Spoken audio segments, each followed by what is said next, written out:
श्री स्वामी समर्थ सर्वांना. तर आज आपण बोलणार आहोत आई या विषयावर. स्वामी माऊली तर एक आपल्यासाठी आई म्हणूनच आहे, पण आपल्या घरात जी आई असते त्या आई विषयावर आपण आज थोडंसं बोलणार आहोत. घरात जर आलं तर आईशिवाय करमत नाही. दरवाजा उघडताच दिसली पाहिजे ती असते म्हणजे आई. आई जर दिसली नाही तर सगळं घरभर तिला शोधलं जातं. जर नाही दिसली आई तर वरती गच्चीवर जाऊनही बघितलं जातं. तेव्हा दिसते सगळ्यांचे कपडे सुकवत असती ती आई.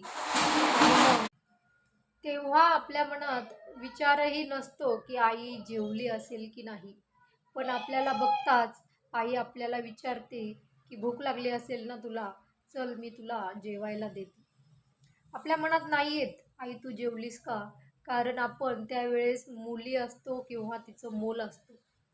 जेव्हा आपण मोठं होतो, जेव्हा आपण आई बनतो किंवा बाप बनतो, तेव्हा आपल्याला आठवतं की आपण आपल्या आईला असं कधीही विचारलं नाही की तू जेवलीस का. रात्री जेव्हा झोपायच्या अगोदर आई सगळ्यांना म्हणजे सगळ्यांचं करून निजते, त्यावेळेस आपण तिला एका शब्दाने सुद्धा विचारत नाही की दिवसभरातल्या कामाने तू दमली असशील. ती आई असते ती कधीही दमत नाही. ती जेव्हा सगळं काम करून जेव्हा सगळ्या मुलांना निवांत झोपलेलं बघते, तेव्हा तिचा दिवसभरातला थकवा पूर्णपणे गायब झालेला असतो. तिच्या मुलांना बघून ती निवांत झोपते. दिवसभरचा गराडा, दिवसभरची मुलांची धावपळ सगळं करण्यामध्ये तिचा दिवस कसा भरकन निघून जातो आणि जेव्हा मुलं घरात येतात तेव्हा तिला घर भरल्यासारखं वाटतं.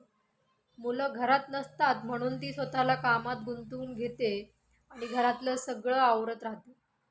पण मुलांना दिवसभरात एकदाही आईची आठवण येत नाही की आपली आई घरी एकटी आहे, काम करत असेल, तिला आपली आठवण येत असेल म्हणून आपण एक फोन करून आईसोबत बोलावं. तर तुम्ही नक्की दिवसभर जर घरातून बाहेर राहणार असाल तर एकदा तरी आईला फोन करून विचारा की तू काय करतेस किंवा तू कशी आहेस, तू जेवलीस का.